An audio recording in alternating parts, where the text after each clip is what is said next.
no hacia un título que inmortalice el pasado, sino hacia el juego sin fin en el que el pasado cambia de significado todo el tiempo. El jugador infinito no se opone al poder de otros, sino que inicia acciones a las que otros habrán de oponerse, y para el juego finito de soportar esa oposición, ya vimos que el poder no sirve de nada, solo la fuerza importa. El jugador finito juega para ser poderoso, el jugador infinito juega a través de su fuerza. El poder señala hacia lo que ya pasó, y la fuerza apunta hacia lo que pasará. El poder mide la libertad del jugador dentro de sus límites, y la fuerza es la libertad del jugador de cambiar sus propios límites. Yo no soy fuerte porque puedo obligarte a hacer lo que yo quiera. Eso es poder. Yo soy fuerte porque puedo permitirte hacer lo que quieras durante nuestro juego. Al aceptar el poder de otros, no pierdo mi fuerza. Peor, la vuelvo irrelevante. Aceptar la autoridad de un amo significa asumir voluntariamente el papel de esclavo. Pero ocurre algo muy curioso con el esclavo que a cambio de su obediencia recibe su vida. Y es que él no recibe su vida, sino que le entrega. Le entrega una vida que solo sirve para reflejar la superioridad de su amo, como emblema de sus victorias pasadas. El esclavo solo puede recuperar su vida si está dispuesto a perderla. O como dijo Jesús, el que ama su vida la perderá, y el que aborrece su vida en este mundo la guardará por siempre. Todos hacemos lo mismo cuando cuidamos nuestra dieta, cuando metemos dinero al banco, cuando obedecemos las leyes o evitamos los vicios. Entregamos nuestra vida hoy para recibirla más tarde. Odiamos nuestra vida en el presente para aplazar la muerte en el futuro. Pero hasta la muerte cambia según el juego que jugamos, porque el jugador finito ve la vida como un premio y su muerte como un castigo. La muerte le llega cuando sus esfuerzos fallaron, como un juicio, deshonor y señal de debilidad. Pero para que veas que todo juego finito es autoengaño, aquí hay una grave contradicción. Es un poco triste si lo piensas. Y es que si vivimos para ganarnos la vida, entonces nunca estamos plenamente vivos. Competimos para vivir, pero no vivimos ni siquiera esa competencia. O como escribió Karl Marx, la vida parece solo un medio para la vida. Los jugadores infinitos aceptan no solo que pueden morir, sino que van a morir. Solo entonces alcanzan a vivir plenamente, felices de que su muerte es condición de posibilidad para que otros jugadores lleguen y sigan jugando. Yo entrego mi vida por este juego infinito porque esta es la única forma en que realmente puedo vivir. Pero nadie puede jugar solo. Yo no soy yo sin mi comunidad y no me relaciono con las personas como la persona que soy. Yo soy quien soy por la forma en que me relaciono con otros. Ellos me hacen. Pero no puedo relacionarme con otros que no estén al mismo tiempo relacionados conmigo, y esto le da a nuestras relaciones su inescapable naturaleza fluida. Yo no soy las piedras sobre las que corre el río, ni el agua arrastrada por la corriente. Yo soy la corriente misma, en constante cambio, y este cambio me mantiene constante sobre un mundo efímero, porque solo lo que cambia puede continuar.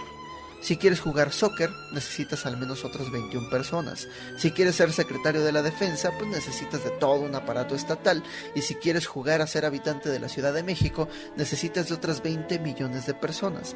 Hasta los burócratas aburridos que juegan solitario en sus computadoras con Windows 95 deben interactuar con las reglas y la baraja que alguien más diseñó para ellos. Nos organizamos para jugar. Los jugadores infinitos se organizan en culturas y los jugadores finitos se organizan en sociedades. Otto von Bismarck, por ejemplo, dijo que la política es el arte de lo posible, pero se refería solo a lo posible dentro de los límites de su propia sociedad. Son estos límites los que nos obligan a encontrar lo posible aún en esos actos que no queremos cometer, la violencia como un medio para un fin.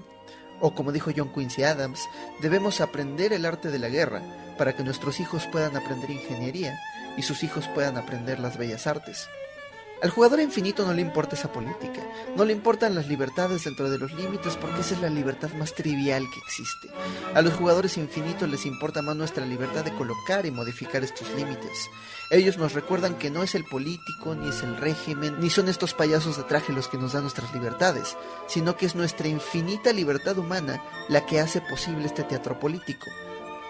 Esto no significa que al jugador infinito no le importe la política, al contrario, el jugador infinito tiene una política sin ideología. El jugador finito, desde su ideología, tiene una serie de reglas específicas a través de las cuales busca alcanzar un fin específico. El jugador infinito transforma sus propias reglas con tal de eliminar los límites de la sociedad y mantener la fluidez esencial de la interacción humana. Como dijo Rousseau, el humano nace libre y en todas partes es encadenado.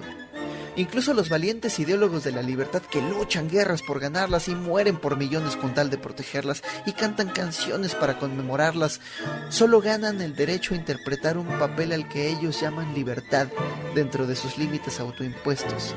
Es un teatro interpretado para una audiencia con la mayor seriedad posible. Creen que son libres porque les falta el lenguaje para expresar su propia falta de libertad. Porque al final, después de todo este teatro, después de todas estas reglas, solo existe un juego infinito. ¿Y a qué jugarán los infinitos jugadores futuros?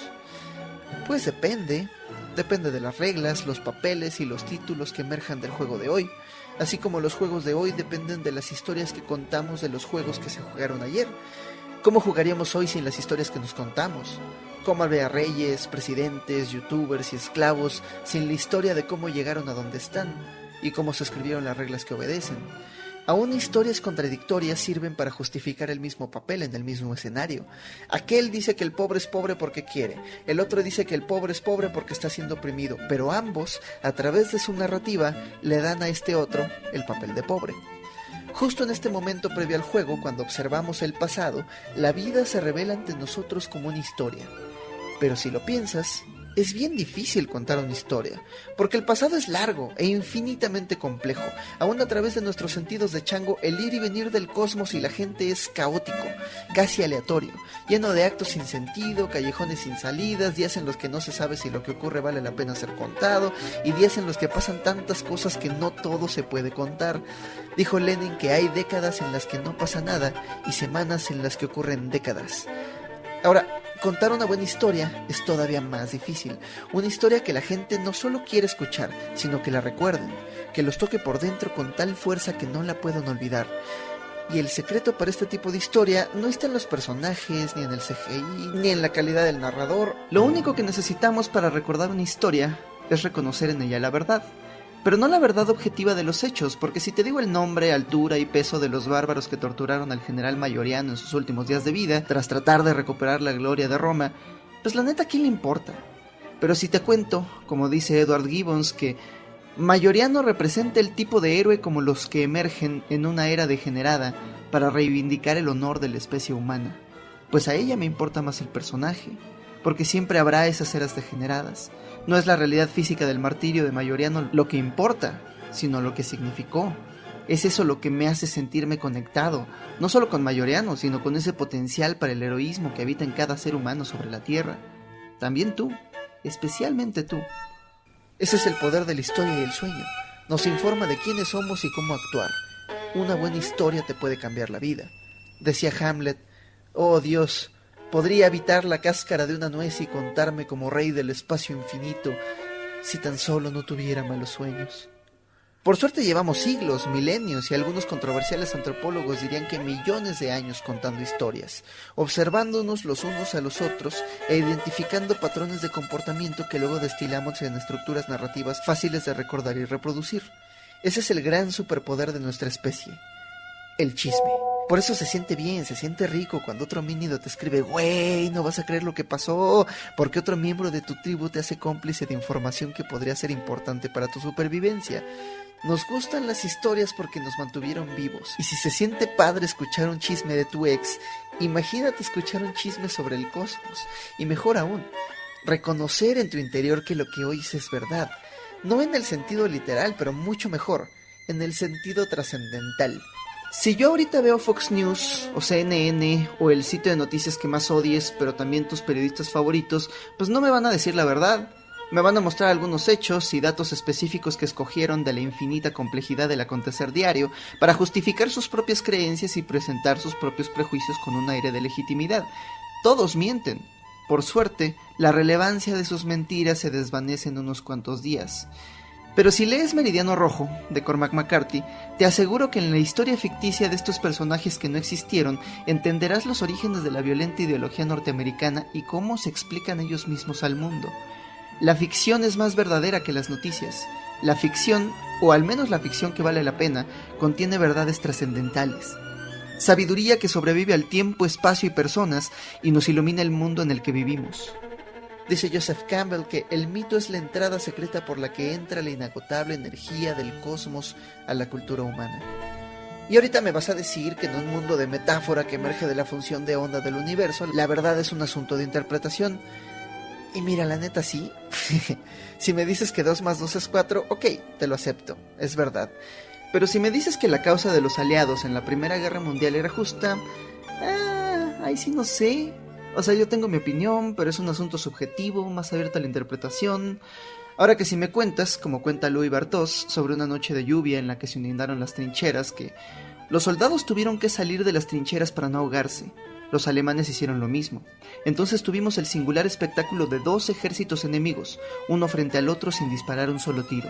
El sufrimiento en común unió nuestros corazones, derritió el odio y nutrió la simpatía entre extraños y adversarios. Franceses y alemanes se miraron unos a otros y descubrieron que eran todos humanos, no tan diferentes unos de otros. Si tan solo hubieran estado ahí, reyes locos, generales sangrientos, ministros fanáticos, periodistas demagogos y patriotas de sofá, para contemplar el sublime espectáculo. Pero no bastaba que los soldados se rehusaran a pelear entre ellos, era necesario que volvieran a casa por los monstruos que los empujaban unos contra otros, para asesinarlos como bestias salvajes. Por no haber hecho esto, ¿cuánto más duraría la masacre? No sé si esto sea verdad, pero sí sé que es la neta. Es una historia bien contada sobre un pasado que no nos gustaría repetir y más nos vale aprender de ella. La historia no se repite, pero el hombre sí, excepto cuando aprende de su pasado. Para eso sirve la historia. Y como